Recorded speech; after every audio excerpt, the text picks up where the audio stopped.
students, I am Pooja Duran, your teacher, and in this session, we will discuss some most expected MCQs on marketing management for NTA UGC NET Commerce subject. So, if you are preparing for Commerce NET for June 2020 attempt, then definitely ये MCQ series आप लोगों की जो preparation है उसको और भी ज्यादा हेल्पफुल बनाएगी, उसको और भी ज्यादा सक्सेसफुल बनाएगी. So, but without starting the session चलिए डिस्कस कर लेते हैं कि difficulty level of the questions क्या रहेगा, टोटल नंबर ऑफ क्वेश्चंस कितने रहेंगे, और in total number of questions को अगर आप बिल्कुल राइट आंसर चूज करते हैं तो आप कितने नंबर यहाँ पर गेन कर पाएंगे. So total number of questions यहाँ पर रहेंगे 5 एंड मार्क्स जो रहेंगे यहाँ पर 10 मार्क्स आप यहाँ पर गेन कर सकते हैं with the help of these MCQs. Difficulty level of questions रहेगा इजी टू मॉडरेट.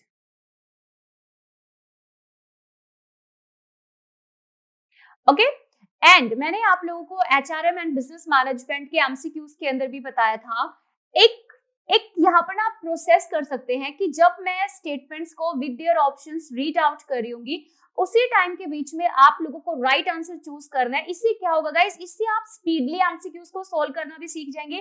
वो जो स्पीड प्लस एक्यूरेसी हमें चाहिए ना एग्जामिनेशन हॉल के अंदर, वो अभी से आप अटेम्प्ट करना सीख जाएंगे. तो कोशिश करिए कि जब मैं क्वेश्चन को रीड आउट कर रही होंगी तब आप आंसर को चूज करिए. So let's start with the first question on marketing management. Which concept of marketing is our product oriented? इनमें से कौन सा concept या कौन सा method marketing का product oriented है? Option A, modern concept of marketing. Option B, old concept of marketing. Option C, both A and B. And option D none of these. तो आपको यहाँ पर गाइस ये बताना है कि इनमें से वो कौन सा कंसेप्ट है जो कि मार्केटिंग के अंदर प्रोडक्ट ओरिएंटेशन को क्या करता है, डिस्क्राइब करता है. So here our answer is option B. But as I told you, आपको मेरी एमसीक्यू सेशंस के अंदर ना सिर्फ व्हाट का आंसर मिलेगा बल्कि वाई का आंसर भी मिलेगा. अब यहाँ पर मैंने प्रोडक्ट ओरिएंटेड कंसेप्ट को यहाँ पर मैंने ओल्ड कंसेप्ट क्यों कहा मार्केटिंग का? देखो, पहले के जो बिजनेसमैन होते थे, पहले के जो बिजनेस हाउसेस होते थे, वो क्या सोचते थे कि भाई हम जो भी प्रोडक्ट बनाएंगे, ठीक है, हम जो भी प्रोडक्ट बनाएंगे उसको कस्टमर आके खरीदेंगे ही खरीदेंगे. बट आज के टाइम पर क्या है कि पहले सर्वे किए जाते हैं, पहले कस्टमर्स की नीड्स, वांट्स, देयर डिजायर्स को सर्वे किया जाता है, उसको समझा जाता है, and on the basis of these wants, needs and desire फिर एक मार्केटर या एक बिजनेसमैन प्रोडक्ट को क्या करता है, उसको प्रोड्यूस करता है और यू कैन से इनोवेट करता है. तो ओल्ड कंसेप्ट ऑफ मार्केटिंग क्या है, प्रोडक्ट ओरिएंटेड, ना कि customer oriented. So here our answer is option B. Next question, which concept. अब ये जो सेकंड जो हमारे यहाँ पर क्वेश्चन है ये just opposite the first question यहाँ पर है, तो इसको ध्यान से सोल्व कीजिएगा. Which concept of marketing is based on customer satisfaction? ध्यान से सुनिए, यहाँ पर हम लोग बात कर रहे हैं कस्टमर सेटिस्फेक्शन की, बिकॉज यहाँ पर जो की पॉइंट है ना किसी कंपनी की सक्सेस के लिए, वो क्या है कि आपका कस्टमर सेटिस्फाई रहना चाहिए. और आप अपने कस्टमर को कब सेटिस्फाई कर सकते हो, जब आपने उसकी नीड्स को सेटिस्फाई किया, वो आपके प्रोडक्ट से जो भी सेटिस्फेक्शन चाहते हैं उसको वो सेटिस्फेक्शन मिला आफ्टर यूजिंग योर प्रोडक्ट्स. और ये कस्टमर सेटिस्फेक्शन किस कंसेप्ट की हेल्प से आप अपने कस्टमर को दे सकते हैं? तो चलिए चूज करिए फिर. Option A, old concept of marketing. Option B, modern concept of marketing. Option C, all of these, that means both. And option D, none of the above. So guys यहाँ पर ना हमारा आंसर हो जाएगा modern concept of marketing. Because आज का जो बिजनेस पर्सन है, आज का जो मार्केटर है, वो पहले ये देखता है भाई ये जो प्रोडक्ट है ये मुझे कौन से टारगेट कस्टमर तक पहुंचाना है, आखिर ये कौन से कस्टमर्स हैं वो जो फाइनली इस प्रोडक्ट को खरीदेंगे। तो यहाँ पर आपके लिए मायने रखता है अपने कस्टमर का सेटिस्फेक्शन। तो इसीलिए इसको कहा गया है modern concept of marketing. Even guys जब आप लोग मोटिवेशन टॉपिक पढ़ते हो ना, वहां पे भी क्या आता है, एक आता है ट्रेडिशनल कंसेप्ट ऑफ मोटिवेशन और एक आता है modern concept of motivation. If we are talking about the traditional concept of motivation, तो आप वहां पर बात करते हो एक्स थ्योरी की, जो कि किसने दी है, मैकग्रेगर ने दिया है। And if you are talking about the modern concept of motivation, तो आप वहां पर बात करते हो वाई थ्योरी की। तो जब भी आप किसी फील्ड के अंदर स्टडी करते हो तो वहां पर मोस्टली आप लोग पढ़ते हैं कि मॉडर्न कंसेप्ट क्या है और ट्रेडिशनल कंसेप्ट क्या। इवन कल हमने ट्रेनिंग एंड डेवलपमेंट के बारे में कुछ क्वेश्चंस किए थे, तो उसमें भी क्या था, कि भी जो ट्रेडिशनल कंसेप्ट था उसमें ट्रेनिंग एंड डेवलपमेंट को कॉस्ट समझा जाता था, बट अगर मॉडर्न कंसेप्ट की बात करें तो ट्रेनिंग एंड डेवलपमेंट को इन्वेस्टमेंट समझा जाता है। ओके, सो इस तरह से आप लोगों को कंसेप्ट यहाँ पर समझने होते हैं। देन एग्जामिनर किसी भी तरह का क्वेश्चन पुट अप कर दे, आप उसको बहुत ही कम टाइम में विद हायर एक्यूरेसी सोल्व कर पाएंगे। Next question, which of the following, इनमें से कौन सा is are factors of the demand variable according to Philip Kotler. इनमें से वो कौन सा फैक्टर है जो कि डिमांड वेरिएबल का फैक्टर है अकॉर्डिंग टू फिलिप कोटलर। ठीक है, option A customer variable, option B competition variable, option C environment variable and option D all of these. सबसे पहली बात तो वेरिएबल किस वर्ड से बना है, वेरी से, और वेरी का मतलब क्या होता है, डिफरेंट, या जो चेंज होता रहे टाइम टू टाइम। ठीक है, तो यहाँ पर ये कहा गया है वो कौन से वेरिएबल्स हैं जो कि एक प्रोडक्ट के लिए डिमांड को या किसी भी चीज के लिए डिमांड को क्या करते हैं, अफेक्ट करते हैं।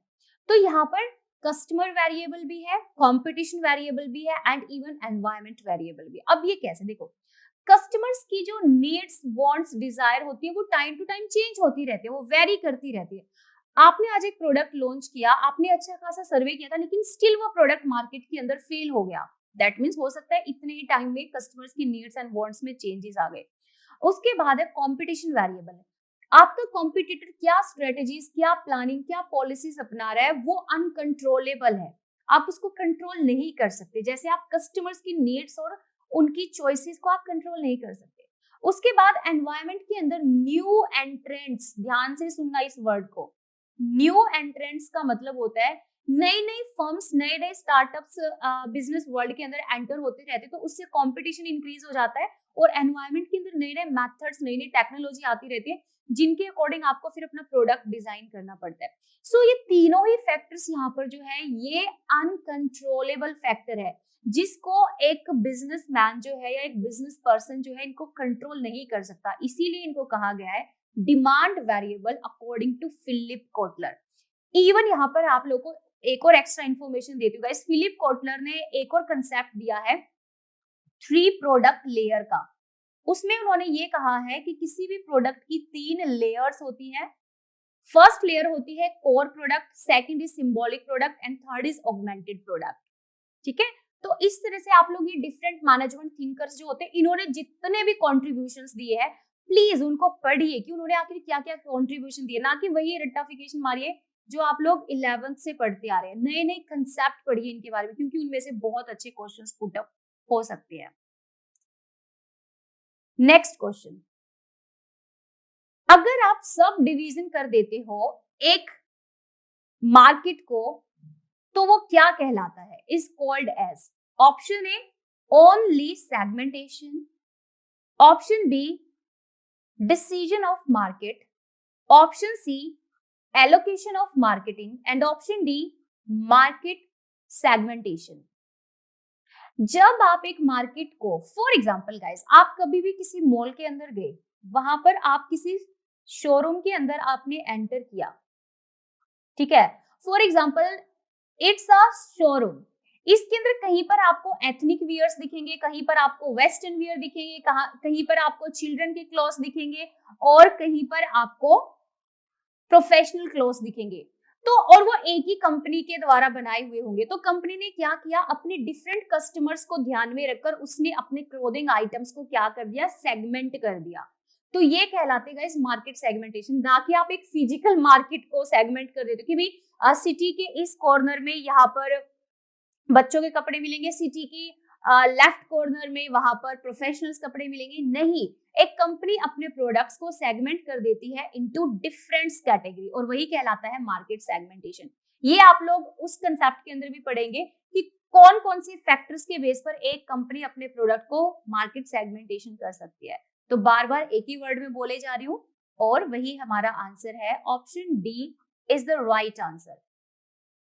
Last question of this series.